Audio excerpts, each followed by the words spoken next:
Ante todo, muchas gracias por el cariño que sé que muchos de ustedes me tienen y la consideración. Y gracias a Dios porque ustedes suelen invitarme justo cuando tocan evangelios que tocan de un modo particular mi corazón. Yo suelo decir que los que leemos habitualmente la Biblia tenemos un canon dentro del canon. El canon serían los libros que conforman lo que llamamos Biblia, ¿no? Sí, porque sabemos que hay otros textos que han quedado fuera, que son antiguos, que son valiosos y que han quedado fuera. Así que nosotros tenemos un canon que ha sido reconocido oficialmente para los católicos romanos por el Concilio de Trento, 1546. Antes de esa fecha había diferencia entre las iglesias. Había iglesias que tenían más libros, otras que tenían menos libros. Ustedes ven que nosotros tenemos en la Biblia lo que llamamos los deuterocanónicos, que los hermanos evangélicos llaman apócrifos, que son los libros que no tienen original conocido en griego. Entonces no es el mismo el valor que les damos nosotros a esos libros que el que le dan los hermanos evangélicos, aunque a veces en sus Biblias también aparecen, pero cuando los leen como nosotros leemos los apócrifos, para sacar ideas, noticias, pero no le damos el mismo valor que a los libros del canon bíblico. Pero dentro del canon bíblico, nosotros tenemos nuestras preferencias. Nosotros tenemos nuestros libros preferidos, nuestros autores preferidos, en el caso mío, fundamentalmente Lucas, por eso yo siempre que puedo, Evangelio de Lucas, Hechos de los Apóstoles. Este año estuve predicándoles por segunda vez ejercicios espirituales a los verbitas de Chile. Les había predicado hace 10 años sobre el Evangelio de Lucas, entonces este año hablamos de los Hechos de los Apóstoles. Y a los verbitas de la provincia del Este, aquí en Argentina, pasó lo mismo también. Hace unos 8 o 9 años les había predicado sobre Lucas y el año pasado les prediqué sobre Hechos. Entonces yo sé que naturalmente cuando yo esté comentando, cuando yo esté pensando, por más que yo esté hablando, por ejemplo, hoy de Juan, seguramente alguna referencia de Lucas va a venir a mi mente. Y después de los otros evangelios, de los otros libros, tengo algunos capítulos que prefiero más que otros. Y justamente en el Evangelio según San Juan, los capítulos 11, 12 y 20 son por ahí mis capítulos preferidos. Capítulos 11 y 12 tenemos como personaje secundario principal a Lázaro, a Marta, a María, a los judíos, ocupando distintos lugares con respecto a Jesús. Ustedes me llamaron amigo y yo me considero amigo de la casa, de muchos de ustedes en especial, y hoy Jesús recibe una llamada de sus amigas Marta y María, y miren cómo es el mensaje que le mandan a Jesús. Aquel al que tú amas está enfermo. Aquel al que tú amas, tu amigo, está enfermo. Interesante, yo los invito a que después ustedes lean con detenimiento estos capítulos 11 y 12 de Juan y van a ver la cantidad de veces que aparece el tema del amor, del amado, de los sentimientos. Cuando Jesús va a Betania, dejó pasar 2 días, caminó un día y llega al cuarto día. Sé que muchos de ustedes escuchan los videitos que yo subo a YouTube todas las semanas. Así que voy a tratar de no repetir las cosas que digo. Y si alguno no escucha esos videos, los invito a que después escuchen con mi nombre, buscan en YouTube y van a ver que me refiero a los elementos que hay en común en el capítulo 11, en este relato de la vuelta a la vida de Lázaro, y en el capítulo 20, la aparición del resucitado a la Magdalena. Hay muchos elementos en común. Aquí se habla de una María, María de Betania, la hermana de Lázaro. Allá se habla de otra María, María Magdalena. Muchos confunden a estas dos Marías. También muchos confunden a la Marta y María del Evangelio según San Juan con la Marta y María del Evangelio según Lucas. Pero en el Evangelio según Lucas no aparece Lázaro, aunque en el Evangelio de Lucas, capítulo 16, tenemos una parábola en donde el personaje es el pobre Lázaro. La única parábola en toda la Biblia que tiene un personaje con nombre propio, cosa extraña. Pero para algunos, Marta y María de Lucas son lo mismo que Marta y María de Juan, otros preferimos pensar que se trata de personajes distintos. Y el Lázaro de la parábola no tiene nada que ver con el Lázaro de Betania. En Cuba hay mucha devoción a San Lázaro. No sé si en algún otro país de los que aquí están participando también hay devoción a San Lázaro.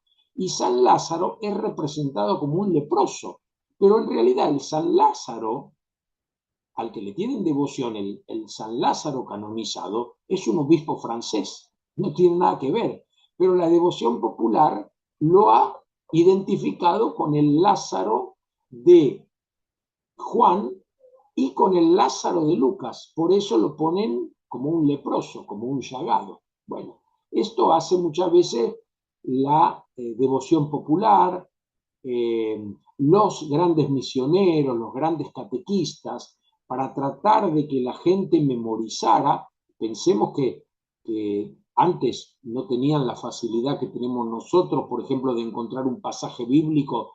Yo no me acuerdo la cita esta a qué pertenece, la pongo en Google y enseguida me aparece, en inteligencia artificial, incluso me comparan con otros evangelios y demás. Yo no hice la prueba, pero si ustedes quieren, pongan en inteligencia artificial dónde aparecen Marta y María en los evangelios y seguramente van a aparecer Lucas y Juan. Y después pregúntenle a inteligencia artificial, ¿se tratan de las mismas personas o no? Veremos qué dicen. Muchas veces aciertan porque saben qué lugares consultar. Entonces, yo en ese videíto, que no quiero repetir ahora, hago estas comparaciones. Hay una María, hay alguien que llora. ¿Quién llora en el capítulo 11 de Juan? Jesús mismo. Cuando llega al sepulcro llora. Y en Juan 20, ¿quién llora? La Magdalena. Cuando lo ven llorar a Jesús, los judíos dicen cuánto lo amaba. Cuando Jesús ve llorar a la Magdalena, le dice, mujer, ¿por qué lloras? ¿Y por qué lloraba María? Porque lo amaba mucho y pensaba que se habían robado el cuerpo del Señor. Dice, se han robado el cuerpo de mi Señor. Si has sido tú, dime dónde lo has puesto. ¿Qué pregunta Jesús cuando se encuentra con Marta y María en Betania? ¿Dónde lo han puesto? Y Jesús se dirige al sepulcro. Y María va a terminar entrando al sepulcro. Jesús se encuentra con dos mujeres, Marta y María, que le dan testimonio de la muerte de Lázaro. Y María, en el capítulo 20, se encuentra con dos varones, dos ángeles, uno a cada lado del lugar donde habían puesto al Señor. Cuando Jesús llega a la tumba, ¿qué dice? Corran la piedra. En cambio, María, cuando llega al sepulcro, se encuentra que la piedra había sido corrida. Jesús no necesitó que lo llamaran fuera. En cambio, Lázaro es llamado, Lázaro, sal fuera. Y cuando Lázaro sale, está envuelto en el sudario, en las sábanas, y quítenle las vendas, dice Jesús. En cambio, cuando Pedro y el discípulo amado entran al sepulcro, ¿qué encuentran? Las vendas plegadas, desinfladas. El cuerpo no está y las vendas están una sobre la otra. O sea, hay muchas semejanzas en estos dos relatos. Pero fíjense ustedes qué interesante. Las hermanas, las dos, le dicen a Jesús, si hubieras estado aquí, mi hermano no habría muerto. ¿Y qué dicen los judíos? Este que devolvió la vida al ciego de nacimiento, ¿se acuerdan? Capítulo 9 de Juan. Este relato de Lázaro solo está en Juan. La curación del ciego de nacimiento solo está en Juan. Este que devolvió la vista al ciego no podría haber curado a Lázaro. ¿Por qué lo dejó morir? Cuando los discípulos le dicen de ir a Betania, porque Lázaro está muy enfermo, Jesús dice, Lázaro duerme, vamos a despertarlo. Y tarda en llegar y llega al cuarto día. María, en cambio, va a llegar al sepulcro al tercer día. Nosotros muchas veces entendemos este cuarto día, este tercer día en sentido cronológico, en sentido de almanaque, de reloj. Pero seguramente en Juan tiene un gran simbolismo. Para los judíos el tercer día era el día de lo definitivo. Si uno compraba una casa o uno se casaba, tenía 3 días. Nosotros acá decimos, en mi país decimos un changüí, no sé si usted tiene alguna expresión similar, significa un permiso, ¿no? Una posibilidad. Uno tenía 3 días como para arrepentirse y la cosa se volvía para atrás. El cuarto día ya era lo definitivo. Jesús resucita al tercer día. La muerte no tuvo la última palabra sobre Jesús. Dice el gran teólogo latinoamericano Leonardo Boff, sobre la tumba de Jesús no llegó a crecer la gramilla, el césped. Vieron que hay muchas tumbas que tienen yuyos, plantas encima que salen naturalmente de la tierra. Bueno, Jesús no le dio tiempo porque salió del sepulcro vencedor, venció a la muerte. En cambio, Lucas llevaba 4 días y Marta dice, cuando Jesús da la orden de correr la piedra, ya huele. Está muerto o remuerto. Entonces, qué interesante. Jesús no ahorró la muerte a Lázaro, pero lo liberó de las garras definitivas de la muerte.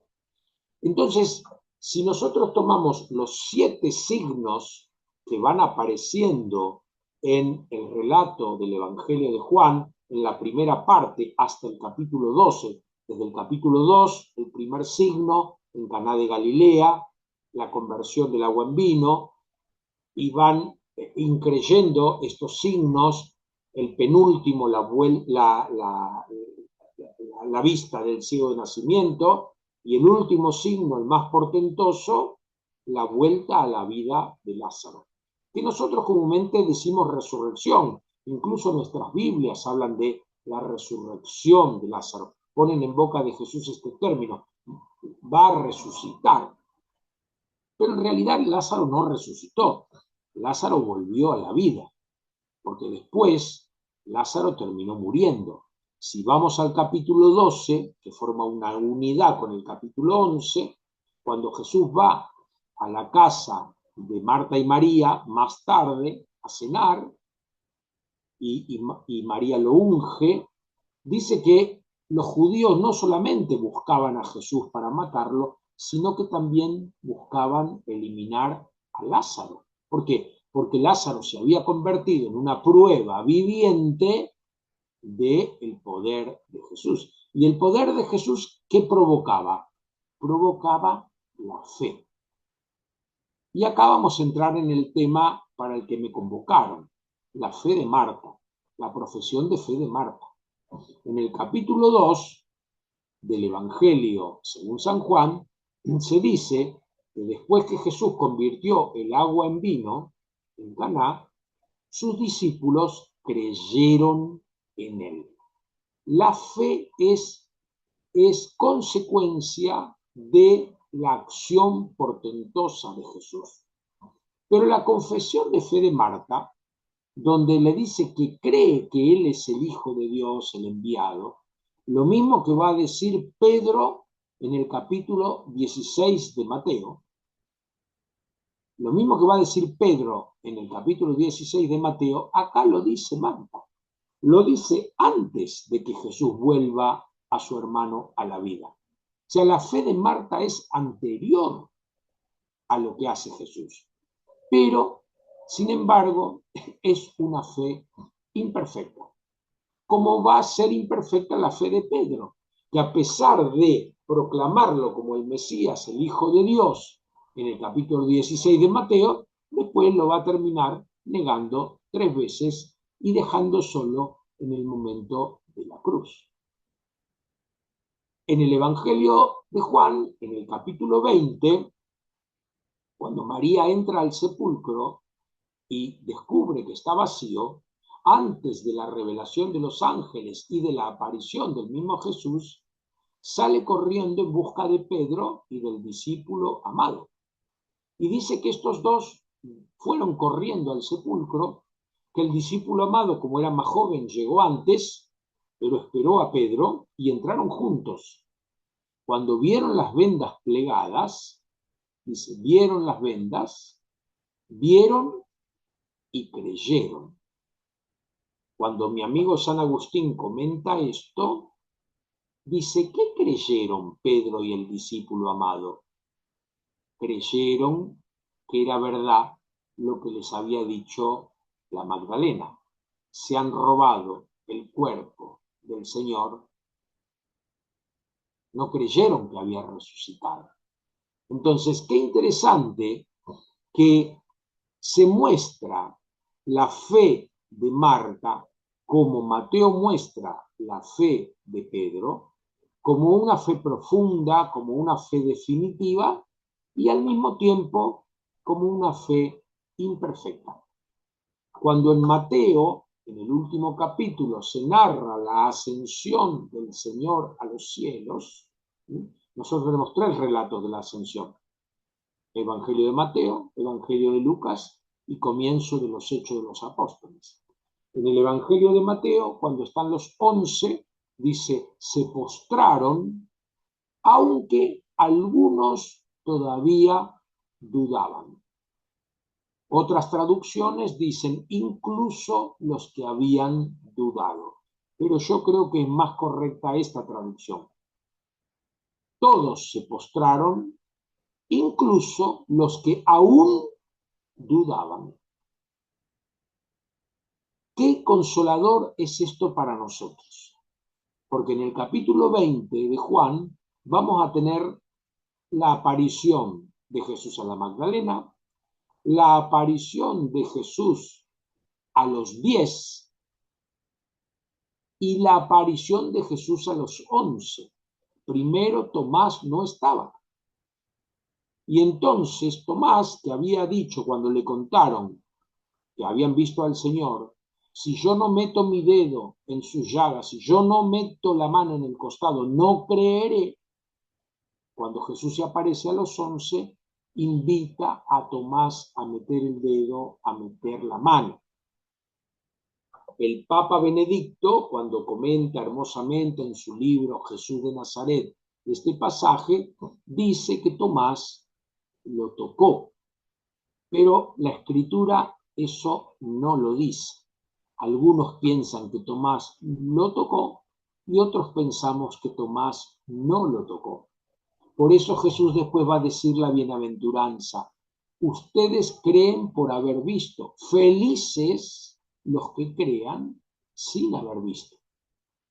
Feliz, bienaventurado Pedro, feliz, bienaventurada Marta, que sin haber visto del todo, ya creían. Y felices también nosotros, que tenemos una fe que muchas veces tambalea, pero es una fe que va más allá del poder de Jesús. Yo sé que muchos de ustedes, como yo, muchas veces se sienten dolidos porque algunos hermanos de otras iglesias, sobre todo de sectas, vienen a criticar a nuestra querida iglesia y dicen cosas muy negativas que lamentablemente son muy ciertas. Y nosotros conocemos más historias y damos gracias a Dios que tal vez estos hermanos no las conocen. Sin embargo, nosotros no dejamos de creer que el Espíritu Santo es el que dirige a la iglesia. Porque si la dirigiéramos nosotros, que cometemos tantos errores, que somos tan incoherentes, que hablamos muy bien, pero que borramos enseguida con el codo lo que escribimos con la mano o lo que decimos con los labios, y no damos cuenta con nuestras vidas, no damos testimonio con nuestras vidas, ¿eh? Sin embargo, la iglesia sigue, a pesar de todo eso, andando con 2000 años de historia. Vieron que yo muchas veces me voy por las ramas y que me gusta contar anécdotas. Este año, el miércoles de ceniza, cuando fui a recibir la ceniza, me impuso la ceniza un laico que se ve que es la primera vez que lo hacía y el pobre estaba un poco nervioso y cuando me impuso la ceniza a mí, se olvidó de la fórmula. La fórmula dice, conviértete y cree en el Evangelio. Él me puso la ceniza y me dijo, conviértete en Evangelio. Yo lo tomé como mi retiro personal. Dios mismo se encargó de predicarme a través de este laico mi trabajo para todo el año, convertirme en Evangelio. Y la Marta que nosotros vemos en este relato es una Marta que tiene una fe profunda en Jesús, pero que sin embargo necesita aún convertirse. Porque su fe, por más que la formulación es clara, creo que mi hermano resucitará en la resurrección de los muertos, creo que tú eres el Mesías, el Hijo de Dios vivo, sin embargo, reclama a Jesús por qué no vino antes. Entonces, qué lindo es tomar a esta Marta como ejemplo para cada uno de nosotros. Que muchas veces sentimos que Dios no nos presta atención, que Dios se ha olvidado de nosotros, que las cosas no funcionan como nosotros creemos que tendrían que funcionar. Rezamos el credo todos los domingos en misa, pero en el fondo nuestra fe todavía no es profunda. ¿Cuántas veces no creemos en el poder de la gracia de Dios? Fíjense, muchos de los católicos que hacen programas, son youtubers, dedican más tiempo a hablar del pecado, de las ofensas que Dios puede recibir por causa nuestra, que hablar de la acción de la gracia de Dios. La gracia de Dios actúa siempre, incluso en el peor de los pecadores, cuando está cometiendo el peor de los pecados. Y si nosotros no cometemos esos pecados, es por pura gracia de Dios o porque el cuero no nos da para tanto. No tenemos tanto coraje. Entonces, esta Marta creo que es un ejemplo maravilloso para nosotros hoy que nos preparamos para celebrar la Semana Mayor, en la cual recordamos a ese Jesús que por nosotros fue tentado y por nosotros murió, que nos amó hasta el extremo de dar hasta la última gota de su sangre por nosotros. ¿Quién es el evangelista que tal vez mejor plasma esta idea? El evangelista San Juan. Porque en el Evangelio de San Juan encontramos la lanzada. ¿Se acuerdan que como se acercaba el día de la Pascua, el día muy sagrado, estaba por salir la primera estrella del día de Pascua? Los judíos consiguieron que se diera permiso de bajar los cuerpos de los crucificados, porque comúnmente a los que eran crucificados los dejaban colgando de las cruces hasta que los animales se los comían, hasta que se descomponían, y entonces era un escarmiento, una advertencia para todos los demás.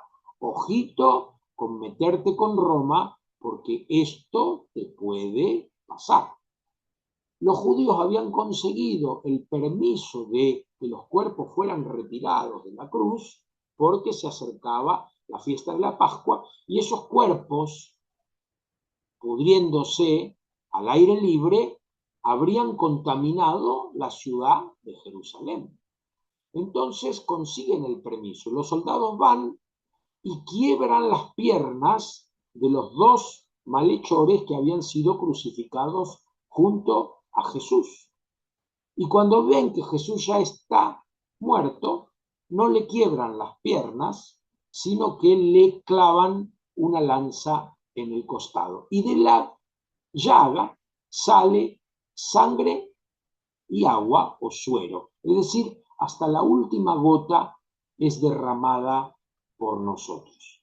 ¿Y cuáles han sido las últimas palabras de Jesús antes de morir, según el Evangelio de Juan? Todo se ha cumplido. Entonces, qué lindo pensar esto, ¿no? Este capítulo 11, 12, el relato que estamos analizando hoy es el capítulo 11, la vuelta a la vida de Lázaro, pero forma una unidad con el 12. Estos dos capítulos cierran, terminan lo que se llama el libro de los signos, que sería la primera parte del Evangelio de Juan. Después viene el libro de la gloria, que comienza en el capítulo 13. Habiendo amado Jesús a los suyos que estaban en el mundo, los amó hasta el extremo. Y comienza el largo relato de la última cena, que en el Evangelio de Juan ocupa 4 capítulos enteros. A pesar de ocupar 4 capítulos, en el Evangelio de Juan no se dice que Jesús tomó el pan, lo partió, lo repartió, tomó la copa, hizo lo mismo y dijo, hagan esto en memoria mía. Pero hay otra cosa que dice Jesús que tenemos que hacer como Él: lavarnos los pies los unos a los otros. Ustedes me llaman maestro y señor, y lo soy, sin embargo les he lavado los pies. Hagan ustedes lo mismo. Y el Jueves Santo vamos a recordar esa actitud de Jesús haciendo lo mismo en formato litúrgico. Pero eso es fácil hacerlo una vez al año. El tema es lavarnos los pies unos a otros todos los días, en todas las circunstancias. Lavarnos los pies. María, la hermana de Marta, es presentada al comienzo del capítulo 12 como la que unge a Jesús. Y acá otra vez tenemos un tema con Lucas, porque en el capítulo 7 de Lucas hay una mujer que unge los pies de Jesús con perfume y y los seca con sus cabellos. Pero esto es otra escena. Entonces, hay quienes han juntado a esta mujer de Lucas con la María de Betania, con María Magdalena y con la pecadora del capítulo 8 de Lucas. Y de todas esas han hecho a la pobre Magdalena. Así pasó a la historia la querida Magdalena. Que hay quienes también dicen que María Magdalena podría ser el famoso discípulo amado. No, Gerardo, si fuera la Magdalena, dirían la discípula amada. ¿Qué pasa? Que ni en hebreo ni en griego discípula se dice en femenino. Así como nosotros no tenemos el masculino de catequista. Acá lo veo a mi amigo Agustín y él es catequista, pero no es catequisto. No existe el masculino. Si yo hablo de Agustín, digo Agustín, el catequista. Es un buen catequista. Y entonces, discípulo amado podría también referirse a una mujer. Y algunos dicen que si hay una que es amada y que ama a Jesús, esa es la Magdalena. Así que bueno, ven todo este embrollo, y bien digo la palabra embrollo porque es un ovillo que hay que desenbrollar, que hay que abrir y que hay que conectar o no con otros pasajes para hacer la propia interpretación. La mayoría de los que están acá creo que me han escuchado muchas veces y seguramente me han sentido decir que a esta altura de mi vida yo no tengo nada que enseñar. Lo único que tengo es herramientas para compartir. Por eso, si les parece bien, yo sugeriría esto para seguir con este encuentro. Que alguien ahora nos leyera el capítulo 11, entonces ya todo lo que escuchamos, ven que otras veces hemos leído primero el texto y después hablamos. Pero como yo sé que todos nosotros lo hemos escuchado cientos de veces a este texto, preferí empezar directamente con el comentario, con las herramientas de interpretación, abrir el tejido. Ahora vamos al tejido, leamos el texto juntos, cada uno con su Biblia y alguien que por favor, Padre Jorge dirá quién lo quiere leer, quién lo puede leer, lo leemos y después interactuamos. No tengamos miedo de hacer interpretación. No tengamos miedo de decir, Gerardo, no estoy de acuerdo con lo que vos decís por esto, por aquello. Y seguramente que todos vamos a sacar nuevas fuerzas para que nuestra fe, que en la formulación es muy correcta, todos los que estamos acá estamos bien en la ortodoxia. Veo que hay muchos que tienen libros ahí atrás, así que seguramente van a consultar cuando por ahí tienen alguna duda. Todos somos muy ortodoxos en la profesión de fe, pero habrá que ver si después, cuando la vida nos pone a prueba, no Dios, porque Dios no pone a prueba, dice la carta de Santiago que Dios no pone a nadie a prueba, la vida nos pone a prueba, hay que ver si realmente ahí nuestra fe es solamente una fórmula o es algo más. ¿Les parece bien esta metodología? Entonces, ahora yo tiré ideas, datos, cosas. Leamos ahora el texto con detención. Cada uno puede seguir su Biblia también. Sería bueno que tomen nota si ven alguna palabra diferente, porque el traductor tradujo acá de otra manera. Y después abrimos nuestros micrófonos o pedimos la palabra levantando la manito y seguimos. ¿Les parece? Muy bien, ¿Quién muy bien. querrá leer? Gracias, Gerardo, por esta perspectiva, ¿no? Esta introducción. ¿Qué tal si, Agustín, nos podrías ayudar con la lectura? Y como dice Gerardo, los demás podemos seguir, subrayar en nuestras Biblias y anotar lo que nos llama la atención.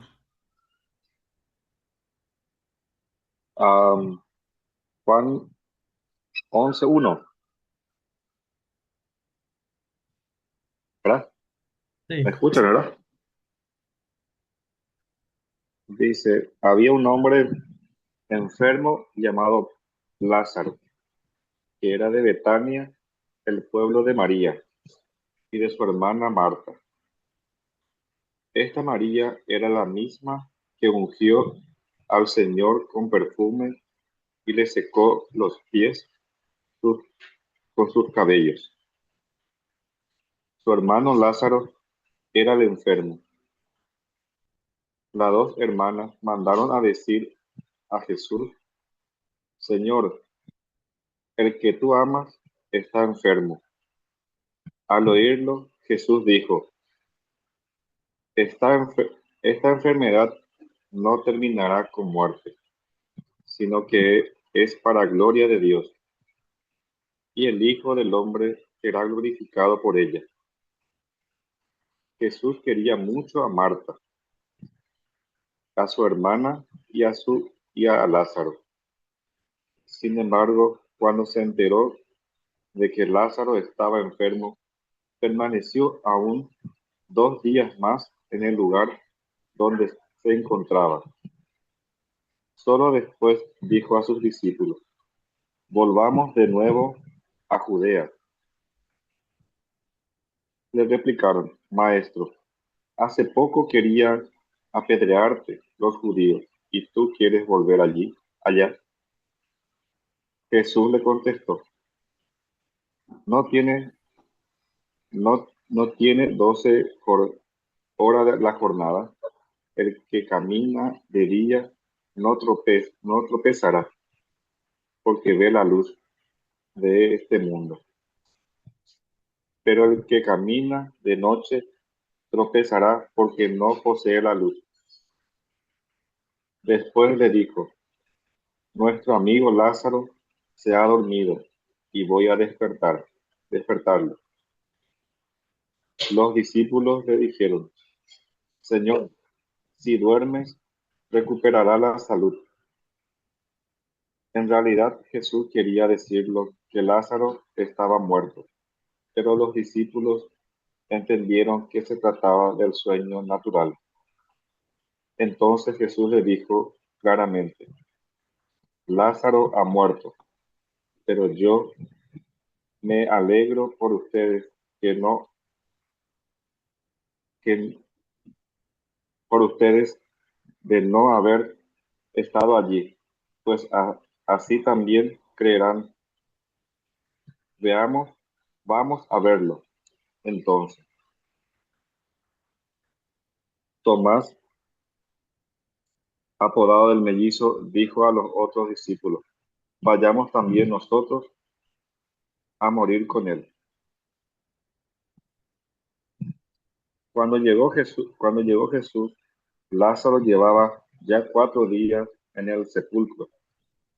Betania estaba a unos 3 kilómetros de Jerusalén, y muchos judíos habían ido a la casa de Marta y de María para consolarla por la muerte de su hermano. Apenas Marta supo que Jesús llegaba, salió a su encuentro, mientras María permanecía en casa. Marta dijo a Jesús, si hubiera estado aquí, mi hermano no habría muerto. Pero aún así, yo sé que puedes pedir a Dios cualquier cosa y Dios te lo concederá. Jesús le dijo, hermano, tu hermano resucitará. Marta respondió, ya sé que será ya sé que será resucitado en la resurrección de los muertos en el último día.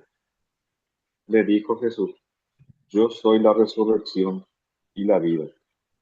El que cree en mí, aunque muera, vivirá. Y el que vive y el que cree en mí, no morirá para siempre. ¿Cree esto? Ella contestó, sí, Señor. Yo creo que tú eres el Cristo, el Hijo de Dios, de que tenía que venir al mundo. Después Marta fue a llamar a su hermana María y le dijo al oído: el maestro está aquí y te llama. Apenas lo oyó, María se levantó rápidamente y fue a donde él, Jesús, se había, Jesús había entrado aún, no había entrado aún en el pueblo, sino que seguía en el mismo lugar donde Marta lo había encontrado. Los judíos que estaban con María en la casa consolándola, al ver que se levantaba a prisa y salía, pensaron que iba a llorar al sepulcro y lo siguieron. Al llegar María a donde estaba Jesús, en cuanto lo vio, cayó a sus pies y le dijo: Señor, si hubiera estado aquí, mi hermano no habría muerto. Al ver a Jesús el llanto de María, al ver Jesús el llanto de María y de todos los judíos que estaban con ella, su espíritu se conmovió profundamente y se turbó. Y preguntó: ¿dónde lo han puesto? Le contestaron: Señor, ven y ver, ven a ver. Y Jesús lloró. Los judíos decían: miren cómo lo amaban. Pero algunos dijeron: "Ah, pero algunos dijeron, si pudo abrir los ojos al ciego, ¿no podía haber hecho algo para que éste no muriera?". Jesús, conmovido de nuevo en su interior, se acercó al sepulcro. Era una cueva cerrada con piedra. Jesús ordenó: quiten la piedra. Marta, hermana del muerto, le dijo al Señor: ya tiene mal olor, pues lleva 4 días. Jesús respondió: ¿no he dicho que si crees verás la gloria de Dios? Y quitaron la piedra. Jesús levantó los ojos al cielo y exclamó: te doy gracias, Padre, porque me has escuchado. Yo sabía que siempre me escuchas, pero lo que he dicho por esta gente para que crean que tú me has enviado. Al decir esto, gritó con fuerte voz: Lázaro, sal afuera. Y salió el muerto, y tenía las manos con los pies atados con vendas y la cabeza cubierta con un sudario. Jesús le dijo: desátenlo y déjenlo caminar.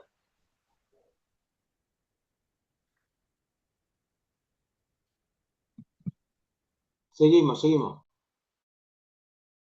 Seguimos un poquito más.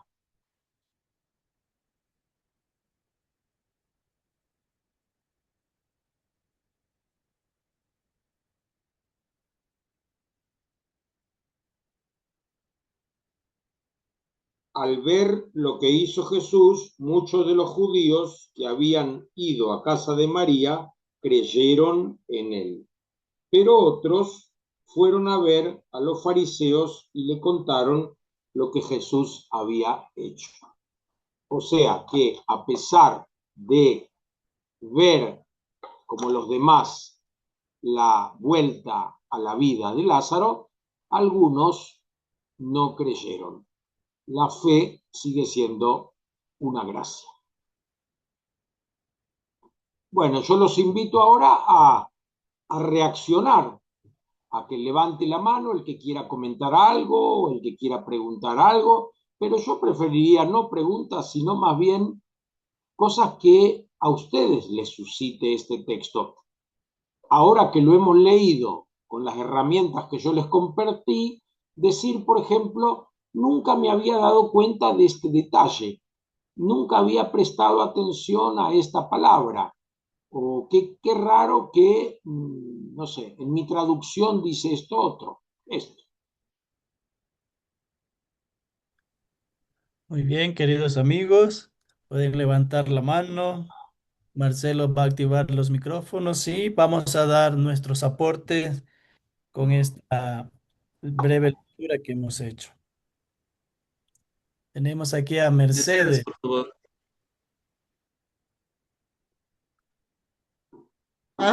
Buenas tardes. Buenas Hola. tardes, Mercedes. Ay, Escuchamos. buenas tardes. Bueno, me encantó. Estaba tan atenta a su narrativa, ¿no? Y volviéndola a leer, ¿no? Lo de Marta me llamó un poquito la atención, que a veces, como dice usted, pasamos la lectura rápida, como que era Marta una mujer de fe, pero démonos cuenta, aunque sea una mujer de fe que creía y que todo decía, pero le reclama a Jesús. Si hubieras estado aquí, mi hermano no hubiera muerto. Pero también démonos cuenta de que Marta escucha que sale Jesús, sale, pero María se queda encerrada en ese duelo, como ciega con el dolor, que no la deja ver más allá. Yo digo así, ¿no? Entonces, pero Marta es una mujer más amplia, pero él dice, yo sí creo. Y aquí viene lo de Jesús, ¿no? Tu hermano resucitará, le dice a Marta.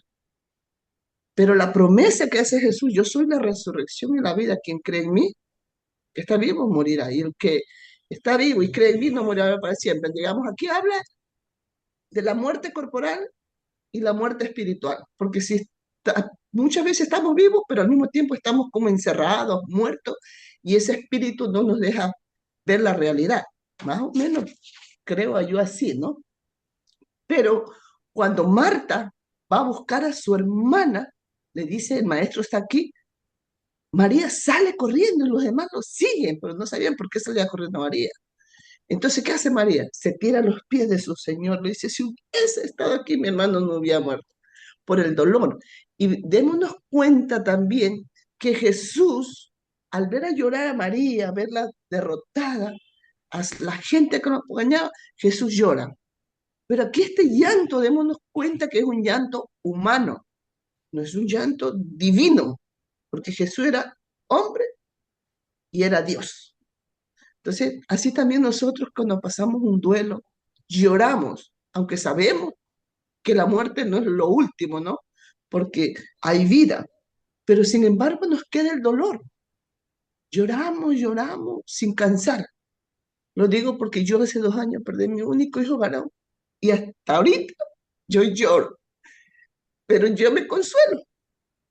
Entonces ahí como que este evangelio a mí me llega y siempre lo leo, pero no sé qué más podía encontrar, pero eso es lo que encontré yo en, este, en esta narrativa. Qué lindo, Mercedita, muchas gracias por compartir.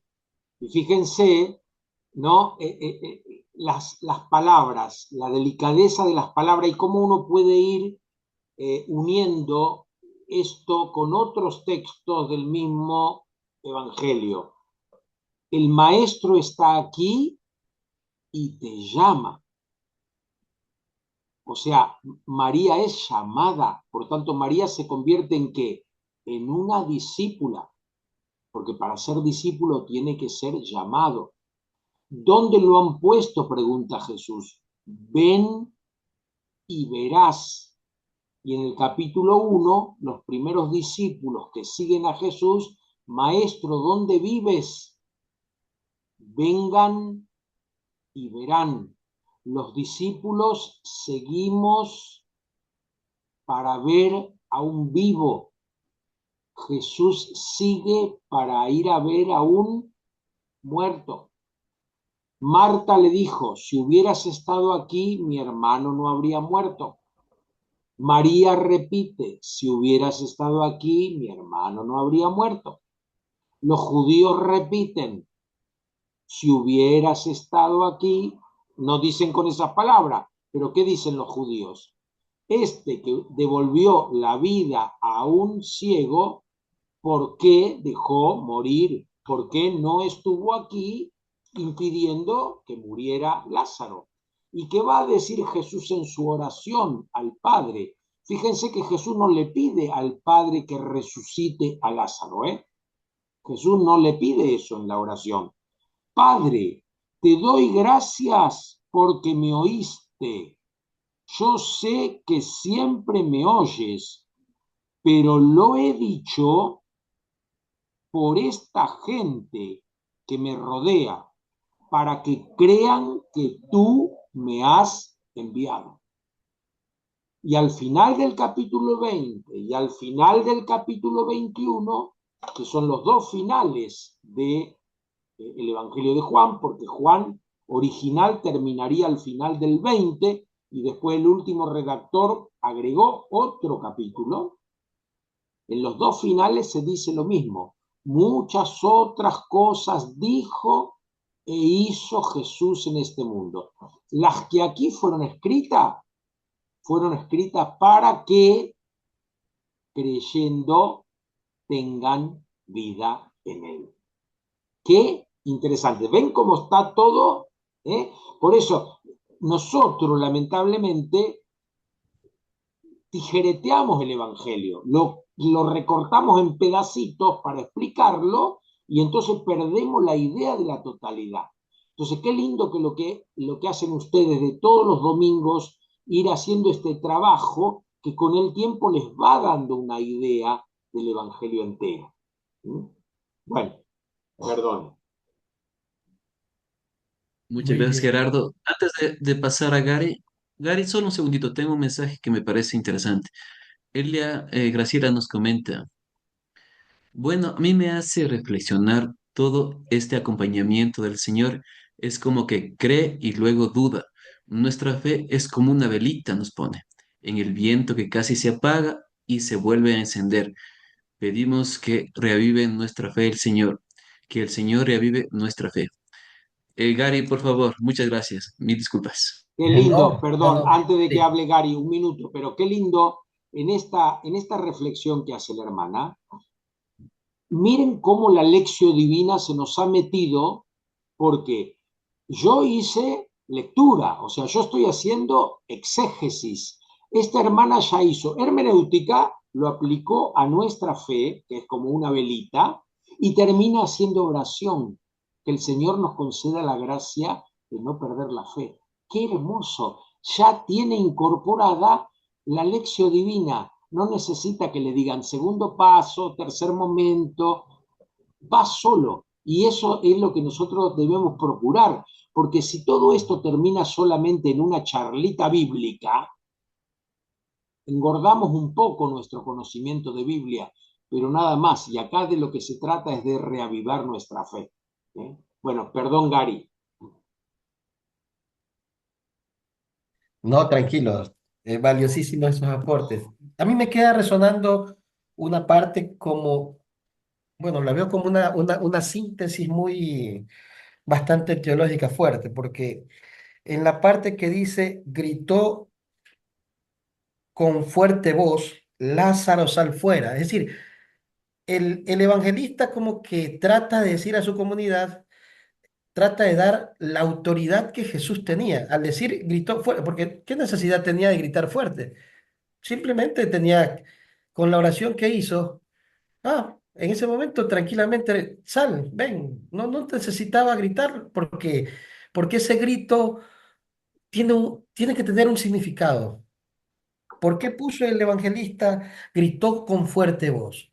Ahí hay algo que a mí me deja resonando y es como, para decir, el evangelista trata como decir a la comunidad, este que está gritando con fuerte voz tiene autoridad sobre la vida y sobre la muerte, porque ni siquiera pide al Padre que lo resucite, sino él.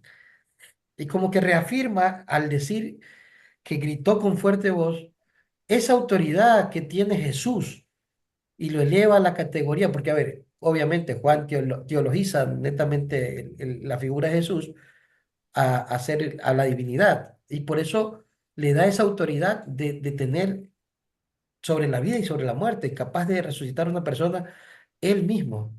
Entonces, eso me dejó y eso reafirma esa fe que tenemos en Cristo porque lo eleva a la categoría de Dios en ese momento. Dios tiene la capacidad de poder devolver la vida al ser humano y quien devuelve la vida es Jesús. Entonces, allí hay una reafirmación de autoridad que prácticamente que le está dando. Perfecto. Miren qué bien, ¿no, Gary? ¿Cómo se nota cuando uno va progresando en el conocimiento, en el estudio de la Biblia y se anima a, por ejemplo, Gary dijo bien concreto, el evangelista dice que gritó. Nosotros no sabemos si Jesús gritó o no gritó. En realidad nosotros ni siquiera sabemos si esto ocurrió tal cual está narrado.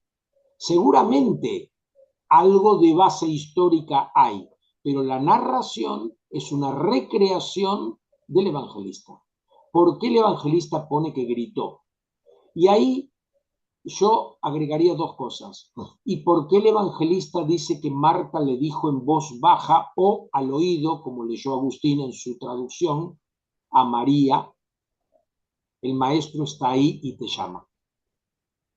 ¿Por qué grita y por qué Marta habla al oído? Se podría hacer. ¿Y cómo se imaginan ustedes al Dios creador del capítulo 1 del Génesis? Y dijo Dios, hágase la luz, y la luz se hizo. Y separó Dios la luz de las tinieblas. ¿Qué habrá dicho? Hágase la luz. ¿O habrá gritado en el medio de la nada? ¿Cómo nos imaginamos ese Dios? Entonces Dios dice y se realiza lo que dice. Excelente lo que nos está diciendo acá el hermano. Lo que está haciendo el narrador es mostrando que la profesión de fe de Marta es real. Es verdaderamente el Mesías, el Hijo de Dios vivo, el que debía venir al mundo. Perfecto. Excelente. Muy bien. Gerardo, Bien, excelente. Antes de darle el paso a Lilia, solo déjenme por favor mandar unos saluditos a los amigos que siempre están con nosotros. Miguel Ángel Tipán en el Facebook, como siempre el amigo. Tengo a Linares Jocelyn.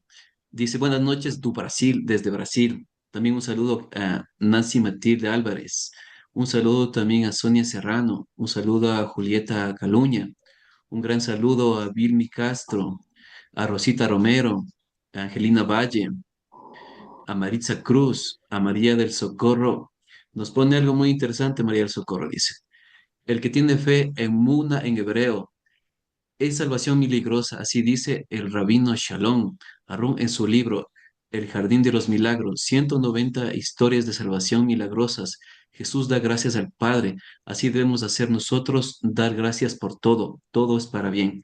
Excelente, excelente. Muchas gracias, querida María del Socorro. Querida Lilia, por favor, muchas gracias. Buenas tardes.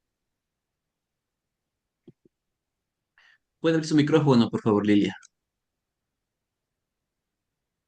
Buenas tardes. Eh, Buenas tardes.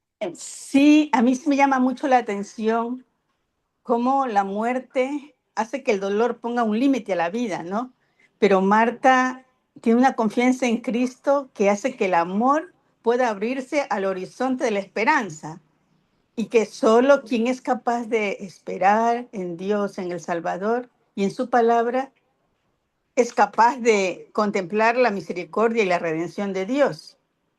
Porque la fe bueno, la fe no anula ni evade el dolor, pero nos da un sentido que nos permite transmitir la esperanza en ese Dios de vida, ese Dios que no defrauda de todos los que creemos en Él, ¿no? A mí sí me ha llamado mucho la atención esta reflexión de esta tarde. Muy amable, querida Excelente, Lilia. Lilia. Excelente, claro. Y miren, ustedes saben, ¿no? Que yo soy psicólogo también y como psicólogo me toca trabajar con el dolor humano. Y muchas veces yo digo a mi gente, el dolor es propio de la naturaleza. El dolor es propio de la naturaleza. La vida siempre, siempre tiene dolor. Hoy, por ejemplo, que estuve en Luján, fui hasta la basílica, no había llevado anteojos oscuros y ahora me duele un poco la cabeza porque tanta luz a mí me hace mal. Ahí hay un dolor que es natural. Ahora, si yo empiezo a decir, pero qué estúpido fui, cómo me olvidé los anteojos, no ves que no sirvo para nada,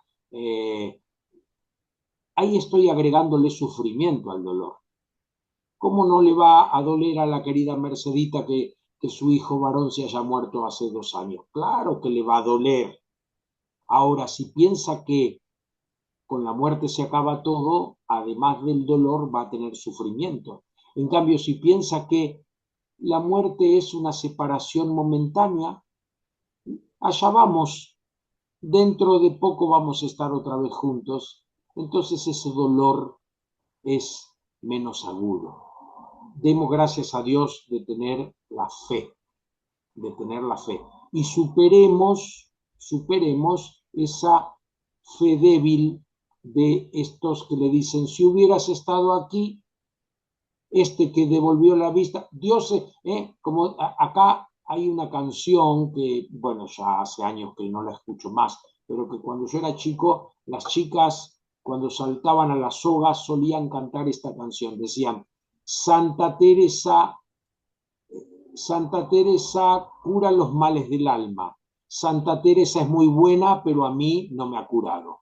Entonces nosotros también podemos pensar eso. Dios es muy bueno, Dios es todopoderoso, Dios es grande, Dios es magnífico, pero de mí se olvidó.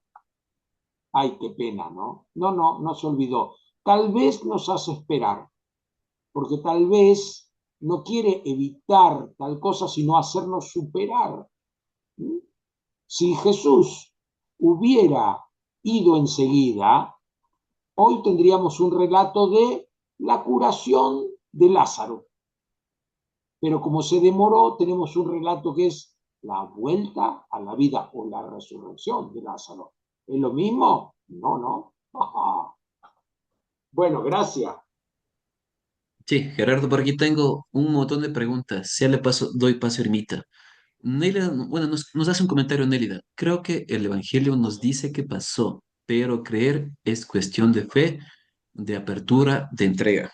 Desde Brasil nos indican, eh, Linares Jocelyn nos dice, el Evangelio y la invitación a Lázaro son poderosos, con una visión del mundo enriquecida por el conocimiento. Nos plantea, siento que Jesús le devuelve a Lázaro la libertad de elección, salir, porque podía haber elegido no salir. Responsabilidad compartida, nos dice. Y por aquí tengo algo que todos conocemos, queremos conocer y nos da mucha importancia. Guillermo nos hace una pregunta muy importante para Gerardo, dice. Estimado Gerardo, muy lúcida su explicación. Le pregunto, ¿nuestra resurrección es en cuerpo y alma o solo el espíritu? ¿Cuál es su explicación? Nos dice teológica. Vamos a ver qué nos puede decir Gerardo. Por favor, Gerardo. Bueno, entre los muchos problemas que tenemos los cristianos es que nuestra fe nace en un mundo semita y se desarrolla en un mundo griego, cultura semita, cultura griega. La palabra cuerpo en el pensamiento semita hoy significaría identidad. La palabra cuerpo en un sentido griego tiene que ver con la materialidad. Entonces, cuando decimos Jesús resucita en cuerpo y alma, o nosotros resucitaremos, creo en la resurrección de la carne. Hay peor todavía, más se complica la cosa. Esta carne va a resucitar, Dios me libre. Voy a tener que tomar ahí también aspirinas y cosas para el dolor de cabeza. No. Pero nosotros creemos en una resurrección personal, es decir, yo con mi identidad voy a resucitar. Ahora, últimamente el desarrollo de las espiritualidades cristianas, por ahí están cuestionando un poco el que le hemos dado mucha importancia a la persona, a la individualidad, a la identidad. Y entonces dicen que más bien la resurrección tenemos que pensarla como una gota de agua que entra en el océano.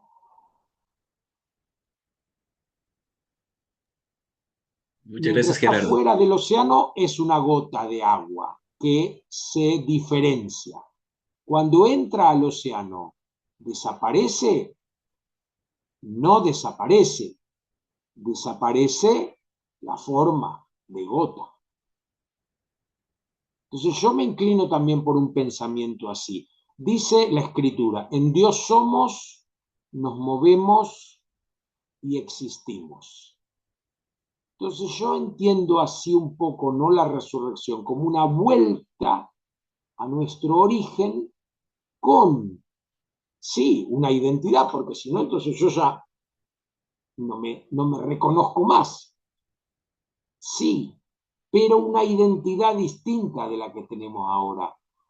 No con las limitaciones que tenemos ahora, sino una identidad fundida en Dios, una gota de agua en el océano. Ahora yo puedo decir a Dios, tú, cuando yo esté resucitado, ¿le podré decir tú? Hay un cuentito que dice que había una parejita de novios y el novio iba por la noche a buscar a su amada, a la casa de la amada, golpeaba la puerta y la amada de adentro le preguntaba, ¿quién es? Soy yo, le decía el novio, y la amada no le abría la puerta. Al otro día se repite, golpea, ¿quién es? Soy yo, la amada no le abre. Y al tercer día golpea, ¿quién es? Soy tú, y la amada le abre. Qué lindo pensar en la resurrección como un fundirse en Dios, sin perder, claro, algo de nuestra identidad, porque si no, perderíamos la conciencia, que para nuestra cultura es tan importante, ¿no? Pero yo creo que el problema es ese, que en la terminología semita, cuerpo significa identidad. Por eso, en el libro de los Salmos dice, los muertos no te alaban. ¿Por qué? Porque los muertos para ellos son como sombras, perdieron el cuerpo, perdieron la identidad. Y por eso en el Evangelio de Mateo, cuando se narra que Jesús descendió a los infiernos, o mejor dicho, descendió al Sheol o al Hades, descendió al lugar de los muertos, cuando vuelve, con él vuelven algunos muertos. Pero eso, ¿lo tenemos que entender como una historia que ocurrió tal cual o tenemos que entenderlo con este simbolismo de la resurrección? Bueno, da para mucho, ¿eh? Gracias, Siempre Gerardo. son más importantes, perdón, Marcelito, siempre son más importantes las preguntas que las respuestas. Acuérdense de esto. Olvídense de todo lo que puedo haber dicho yo en toda mi vida, pero nunca se olviden de esto. Son más importantes las preguntas que la respuesta. Usted, hermano, que hizo esa pregunta, siga trabajando eso, porque por algo lo preguntó. Por algo el Señor le inspiró para hacer esa hermosa y profunda pregunta. Siga estudiando, siga orando y siga confiando en aquel que nos vino a traer vida y vida en abundancia. Perfecto. Justo tengo un comentario de Sunita de Contreras y nos pone con letras mayúsculas, ¿ah? La fe es amor. Nos lo demuestra Marta, María y Jesús. Nos dice, los tres amaban a Lázaro, los tres. Y aquí hay una pregunta interesante que me parece que usted ya lo respondió. Nos dice, quiero preguntar al maestro Gerardo, ¿por qué Jesús tardó 2 días para ir. ¿Qué quería con este retraso llegar 2 días después? Lo que usted decía es muy interesante. Silvia nos dice, Vera, hay un milagro que obra en manos de Jesús a través de un manifiesto comunitario. Lázaro por sí solo no iba a resucitar, si no fuese por la intervención de sus hermanas. Hay una invitación a grandes gozos y grandes transformaciones a través del culto de la vida comunitaria. La comunidad ayuda a una resurrección humana, secular, diaria, por ejemplo. Eso nos comenta Silvita. Excelente, excelente. Y lean el capítulo 9, la curación del ciego de nacimiento. Cuando los judíos le preguntan a sus padres, este es su hijo, era ciego de nacimiento, ¿cómo es que ahora ve? Es nuestro hijo y nació ciego. ¿Cómo ve? No lo sabemos. Pregúntenle a él que es grande. ¿Y qué era el ciego? Mendigo, o sea, su familia lo había abandonado. No es el mismo amor que el que manifiestan Marta y María por su hermano. Y los judíos por Marta y María y por Lázaro también. Entonces, qué interesante también esta reflexión. ¿Cómo necesitamos del amor para que se den estos milagros hoy? Una persona, por ejemplo, que ha caído en la adicción del alcohol o de las drogas, para salir, ¿qué necesita? Mucho amor. Sí, también terapia, también atención, pero sobre todo mucho amor.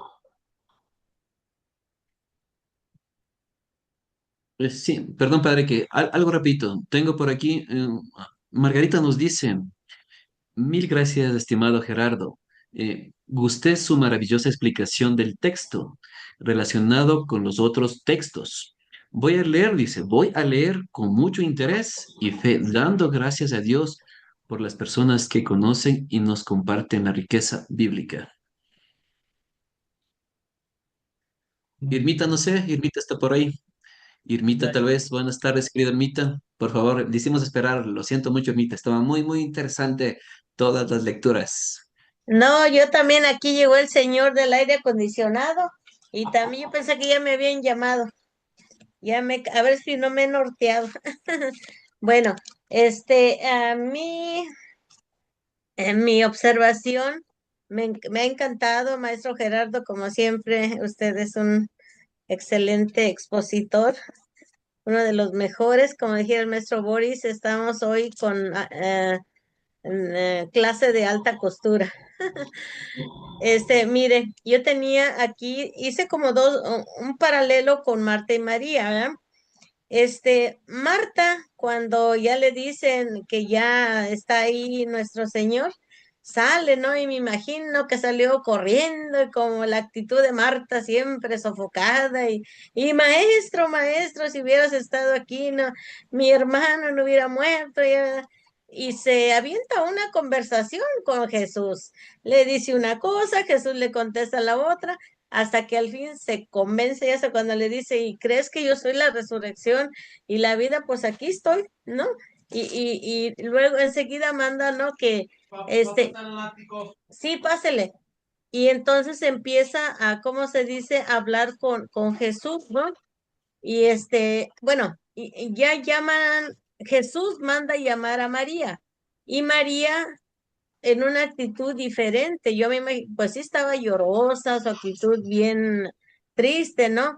Pero la actitud de María me encanta porque va y se arrodilla, como dice, se puso de rodillas a sus pies y exclamó, Señor, si hubieras estado aquí, mi hermano no habría muerto mi hermano.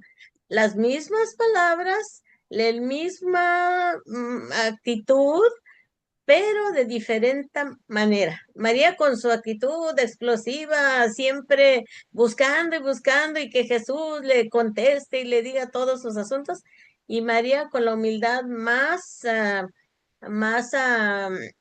pues, y claro, ¿verdad? También estaba su tristeza de por medio, pero eso en otras Biblias oí que decían que se frustró a los pies. Entonces, o sea, una actitud totalmente diferente. Ahorita que compartía la compañera que dice que tuvo su pérdida de su hijo. Yo también tuve mi pérdida de mi hijo por un accidente, falleció en el 2018. Y igualmente, ¿verdad? Como usted es psicólogo, ¿verdad? Yo he llevado sigo hasta la fecha con mi psicóloga, ella es especialista en tanatología. Y una de las cosas que yo aprendí con ella es que porque, mire, cuando uno no ha pasado por esta situación, uno llega a un velorio, y, ay, lo siento mucho, ay, ya no llores, ay, ya no esto, ay, ya no lo otro, ¿no? Y la doctora dice, no, tú deja que se exprese como quiera la persona, porque es su duelo, su tiempo, su manera de expresar su dolor. Nunca reprimas el dolor de nadie, verbalmente nunca le digas a una persona, ya no llores, ya sí, sí, sí, todo va a pasar eso porque tú no estás viviendo el momento. Dijo, pero como tú ya lo has vivido, entonces lo único que es guardar silencio, dejar que fluya cada quien como quiera desenvolver su duelo o como se le quiera manifestar. Eso es lo que yo he aprendido y por decir, ah, Ah, para mí, en lo personal, cuando yo viví desde la noticia hasta todo, aquí tarda muchos días, porque de aquí a que se entrega el cuerpo y que la funeraria y que, eh, total, para enterrar a mi hijo nos tardamos como unas 2 semanas y media, algo así, porque aquí en Estados Unidos es un proceso muy largo, ¿verdad? Pero por decir, en México hay de un día para otro, ¿verdad? Y como que de repente ya pasó y al día siguiente se tiene que sepultar y como que rápido se acabó todo, ¿no? O sea, es diferentes maneras. Entonces, en lo que yo estaba aquí, pasaban esos días y claro, seguía yo en shock y con mi dolor y todo. Y yo lo único que se me venía a mi pensamiento, decía como que hoy estoy viviendo el examen, am, como el examen final de todo. Sí he tenido talleres, he ido a clases, a muchas clases, a muchos, ¿cómo se dice? Convenciones, a muchos, a a todo lo que me he instruido de la Biblia y cursos y todo, pero hoy como que es el examen final. O realmente tanto que pues yo incluso ayudaba también en los funerales y todo eso, ¿verdad? Y acompañar a las familias y todo. Dije, oye, Irma, es tu propio examen, pero ¿cómo vas a...? Y obviamente que también, o sea, nunca me entró por gritar, ni por así, ni por... Dije, Dios, o sea, yo sentí ese dolor como muy profundo, muy, muy en mi silencio. O sea, fue la manera de que a mí se me presentó, ¿verdad? Que sin palabras a la gente, que sin nada, solamente en un silencio absoluto, ¿verdad? Y yo recuerdo que por decir, am, hay otras personas que han fallecido, pues no digamos sus hijos, ¿verdad? Como una madrina, ¿no? Que yo recuerdo que era mi bisabuelo el que falleció, que yo le dije, madrina, madrina, tu papá murió. Ay, se desmayó ahí a medio camino, y llegó grite y grite y así, ¿verdad? Después me regañaron a mí que por chismosa, que porque yo le había dado la noticia, pero no paraba de gritar, y ay, mi papá, y ay, mi papá. Y yo por allá rinconete dije, ay, pero ¿qué hiciste, Irma? Entonces, cada quien reacciona diferente, solamente yo pienso que se debe de respetar el dolor de cada persona y dejar que fluya su duelo, porque es un momento único, un momento exclusivo y un momento incomparable con nada.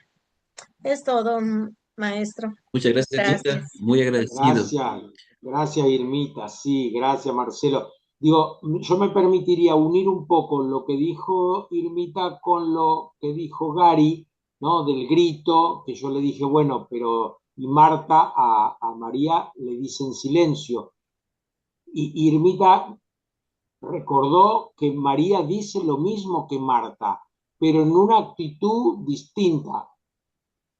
Qué lindo sería que a lo mejor ahora cada uno de nosotros se imagine cómo lo ha dicho Marta y cómo lo dice María. O sea, como hacer de este relato una escena.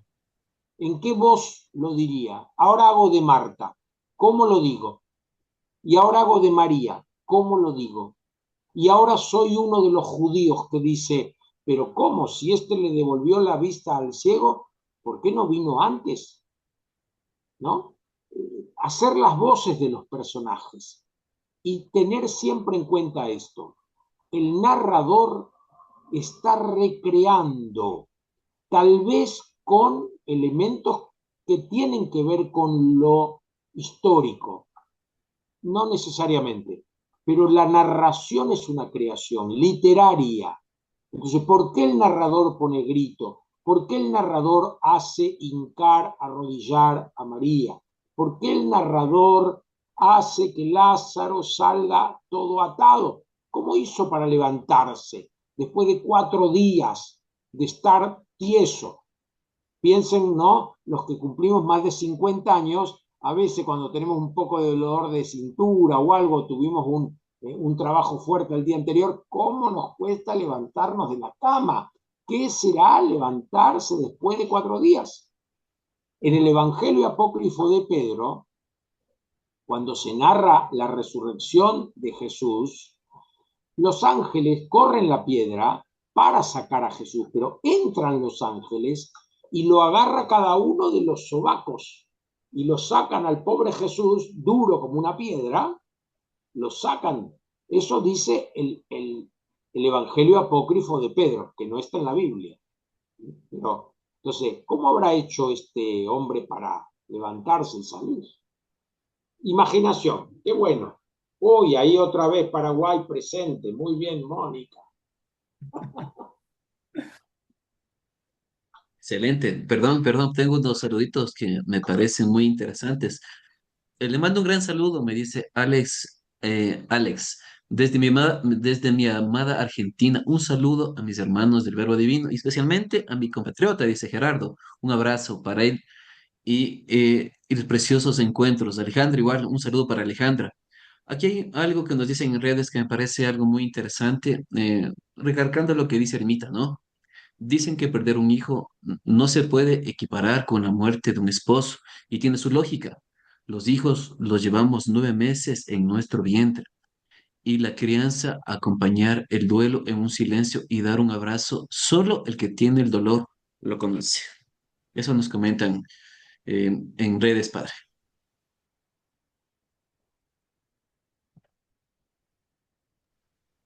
Gerardo, ¿le parece? Tenemos un Mónica, Slide o Slick nos desea compartir algo para no incomodarle más a Gerardo. Mónica, por favor, buenas tardes. ¿Cómo está usted? Buenas tardes, muchísimas gracias, muy bien. ¿Qué tal, don Gerardo?